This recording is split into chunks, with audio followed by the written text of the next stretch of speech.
What's up, guys? Ben here, bringing you another video today. We only got 4 teams left in our season preview series for the 2023-2024. It's like a tongue twister CDL season. We're getting to sort of some of the teams now that are fringe champs qualification teams, sort of bottom of the league teams. And I want to talk about two franchises that I think have really struggled over the years in the Call of Duty League. That's the Vegas Legion and the Carolina Royal Ravens. But I actually think that both those teams have made some very interesting roster moves this offseason, and these might actually be the best versions of the teams that both these franchises, well, maybe not London, because London had some really good success in the beginning of Modern Warfare 2019, but I think for both teams, this might be sort of the best iteration of these squads. So let's dive in. We'll start with the Vegas Legion and take a look. All right, so we're not going to talk about Vanguard for Paris Legion, whatever you want to call it.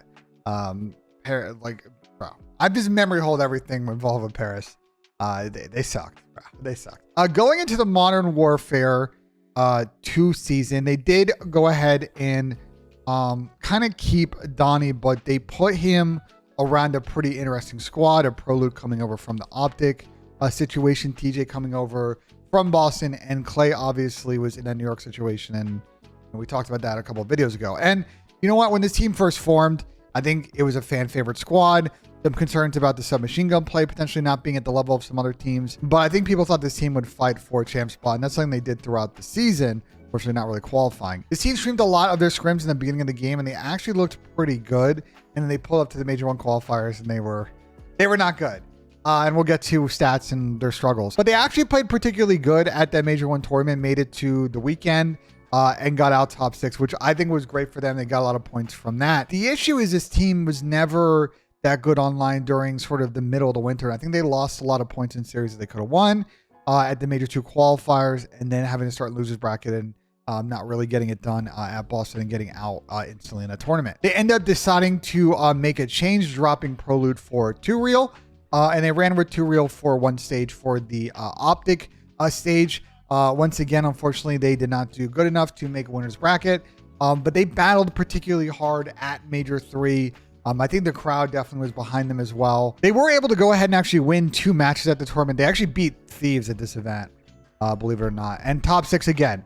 They kept themselves alive in the playoff hunt with some upside. But even still, I think at that point, they felt like they still need to make some final changes in order to really compete. So they getting a big opportunity with Standy getting dropped from the Toronto Ultra to be available for selection for the Major 4 qualifiers. And they did go ahead and pick him up and drop 2 Real.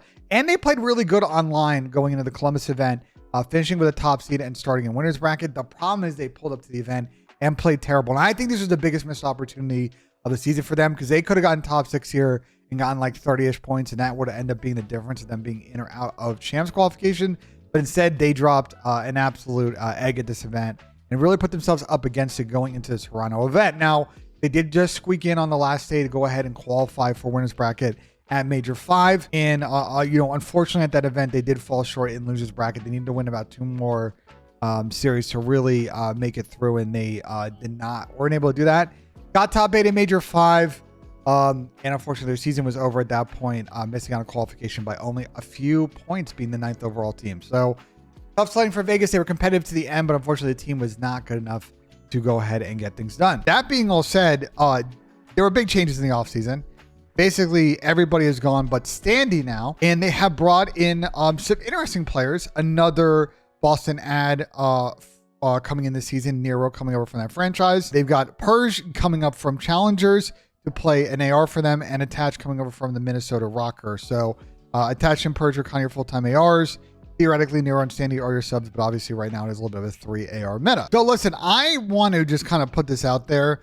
You know, there's a lot of talk, and I think maybe I was sort of a victim or propagator of this. You know what? Being competitive in S&D keeps you in it, and I think it does. But this team had obvious flaws last year. One is, they were a decent but not great hard point, and definitely started to slip towards the end in that game mode. Like, they had some strong maps, but, they definitely got outclassed against better teams and maps like Mercado and Embassy. And you see the S&D record, they were near the top in S&D record. They were actually second for most of the year, and then they kind of came back to the pack. They were like really good on Mercado, and I think that helped them get ahead. They were really good on Fortress as well. You see that in-2 record is pretty spotless. The problem is this team was terrible at control. They were listen, like London Royal Ravens were bad. We'll get to Carolina in a second. They were bad, but the second worst team was Vegas. Carolina wasn't, or London Royal Ravens at the time wasn't really in champs contention through the end of the year. Vegas was, but they still just could not figure out this game out. And man, like if we scroll through here real quick and take a look at sort of how they went throughout the split, like they looked good at control through the first part of the season, but stage 2, 1 win. Stage 3, 1 win out of 8. 2 wins out of 7 in stage 4, and 3 wins out of 8 in stage 5 is just not good enough. And I mean, you see like the damage as you get to an actual live event here. Look, you can be 13-8 in S&D. That's a really good mode. But if you're losing map 1s, winning map 2, and losing map 3, and then you're not an automatic team in hardpoint, you're going to lose a lot of series 3-1. You're never going to get to 3-2 to be able to close these out, which this team did a lot of the 2-3-5 last season. Like if you see through here, for example, I'll zoom out. What Turtle does on the spreadsheet is he puts in boxes. Anytime someone did a 2-3-5, you see they did it 3-4 times during the Major 1 cycle. This is a reference. They did it a couple other times throughout the season, Major 4. Honestly, in general, the 2-3-5 kind of didn't really play out much past Major 1 because people got really good at being good at least one hardpoint map. But anyway, regardless, like the win condition this Vegas team had at the beginning of the season kind of went away, and they really didn't take advantage of their opportunities to go ahead and get things done. So what do I think of this team? The Purge attached AR duo is interesting to me. Don't see a lot of primary leadership there. That's not the diss on those players. I just think looking at other teams and sort of how the culture of the team is going to kind of form, usually around an AR player that's going to be their sort of emotional center. I just don't really see it with this team. I think really it's Nero and mostly Eli, I think, is their sort of anchoring player. And so I'm concerned that this Vegas team, and I know that San Phoenix has come over from Seattle with Nagafin leaving. I just don't see how this team has the tools to get ahead of the meta in this game, and I think they're going to be really chasing the pack. That being said, I really like the sub duo on this team. Nero and Stanley's a really good squad. I just think that from a strategy standpoint, from sort of that gap standpoint, I just don't see this team really catching up to the gap. So let's see their schedule for stage 1, and then I'll kind of wrap up my final thoughts on the team. So Vegas, I think, have a pretty favorable first part of the season. They play 4 matches before the break, and then they have 3 after New Year's. They're going to start off against Minnesota. I don't have them favored in that match, but I do think they have a chance. Just same thing with Carolina. Personally, for me, and we'll get to Carolina in a second, I think I give them the edge in that matchup, but I see a world where Vegas is 1-1 through the first weekend. And then the next weekend, they play Miami and New York. And again, New York, I think that's an L. Miami is possible. Like, I think there's a world where this Vegas team is 2-2 and kind of still alive for winners bracket as we head to the new year. But this is where things get tough, because take a look at who they have to play when they get back from the holiday. They have to play Optic and FaZe on back-to-back days, and they finish off the split against Toronto. The likelihood of them winning either of these matches is not great, and so I really think that this Vegas team has to get it going and probably win 3 of these 4 early if they want a real chance at making winners bracket. But I do think, unfortunately, that Vegas is going to be in losers. And I'm going to be honest to you, with the way this team is built right now, not everybody can finish top 4. Not everybody can be top 6 and top 8. And I think, unfortunately, for this Vegas team, I kind of expect them to be sort of flirting with top 8 throughout the season. I don't know if they're going to accumulate enough points to be really in the champs race at the end of the year as far as making it to the tournament. And I don't think that this roster is going to make it into the season. I like some of the thought process in building it. There's only so much this franchise can do when they're the last team to form. And I just don't think it's enough for them to be really competitive with the top squads in the league. All right, let's talk about the London Royal Ravens. And man, this was the worst team in the league last year. I don't want to spend too much time taking a look at this cluster F, but they had a potentially good look at the beginning of the year. And then they got absolutely, they had an opportunity to get some early momentum at the Major 1 tournament because they had that tie-breaking seeding match with LA Thieves off stream, and they got slammed. And I actually think they didn't win a single map at Raleigh. And that was really, they continue the spiral of this team. They went through a lot of different roster changes. I don't even want to reflect on all of them. They brought in Yuli at one point from Challengers. Paul joined the team. They benched Trey. Maddie came in for the first time in a while. They were just always pulling up to events, instantly losing, being a non-factor. They did get one decent placing. It was at the end of the year. They got top 8, but obviously that was really the only money they made at Lance all year. It's just a complete mess, and they were just when I say a non-factor, and I know I use that phrase a lot, like these guys truly were not a factor in CDL last season. They have now rebranded, and they are the Carolina Royal Ravens, and they have a completely new look now. It's not a UK-ish or UK mixed team now. So you got Clay coming over from Vegas. You have GodRx coming up from Challengers after winning back-to-back years. You've got Gwyn coming over from being a Seattle sub, and I'm surprised he never got called up to that team. We have Real, who was involved with the Minnesota Rocker Academy and was a top prospect. We talked about with coming from EUNA. We've talked a lot on previous videos about like Linz and Abuza. Gwyn and Real are 2 rookies who I think a lot of people are expecting something from the season. So I like this team comp. You get the AR combo with GodRx and Clay, and Real, I assume, is a full-time sub on this team with the way the 3 AR meta kind of works at times now with Gwyn running an AR. So I'm going to talk more about it, but let's take a look at these London stats, man. Let's just take a look at it for a second. Listen, I don't know what y'all want me to say about this, bro. Like, I mean, this is bad. Like, it's not going to get much worse than this, guys. Like they were, you see how narrow, narrow of a condition is like, this is their 2 best maps. Fortress Hardpoint, Fortress S&D. Embassy as well, but that got vetoed on them a lot. You can see how many maps these guys, 0-5 in Embassy Search, 2-7 in CDL S&D, 5-14 on Hotel, 0-4 in a CeeLo. I need 0 wins on Expo out of 5. Like, I don't know, man. Do you guys want me to keep scrolling through this? Probably not. Like, they were bad, bro. They were bad. Let's just leave it at that.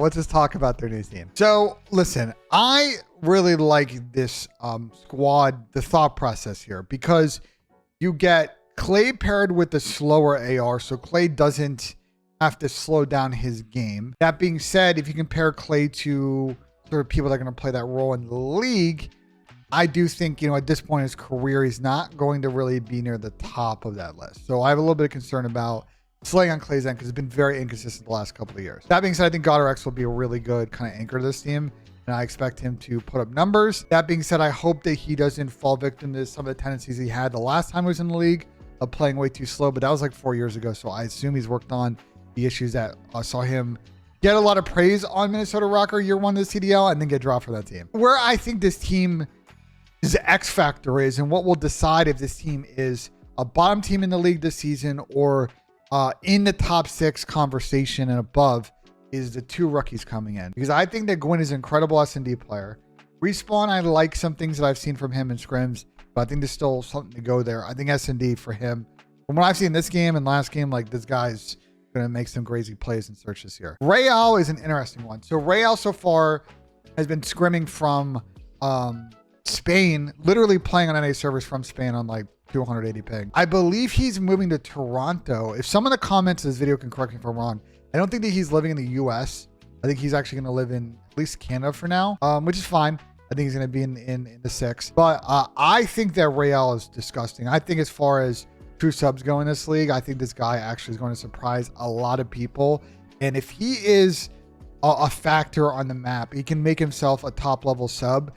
It's going to increase the level of this team quite significantly. Again, though, if these players just kind of don't mesh, make the wrong plays, get exposed by better teams, I could see this Carolina team being like kind of level of what Vegas was last year, where, they're good at 2-ish of the 3 game modes, but like maybe 1.5. And, maybe they can get top 6 at events, and they're going to kind of fight for every 10 points they can get.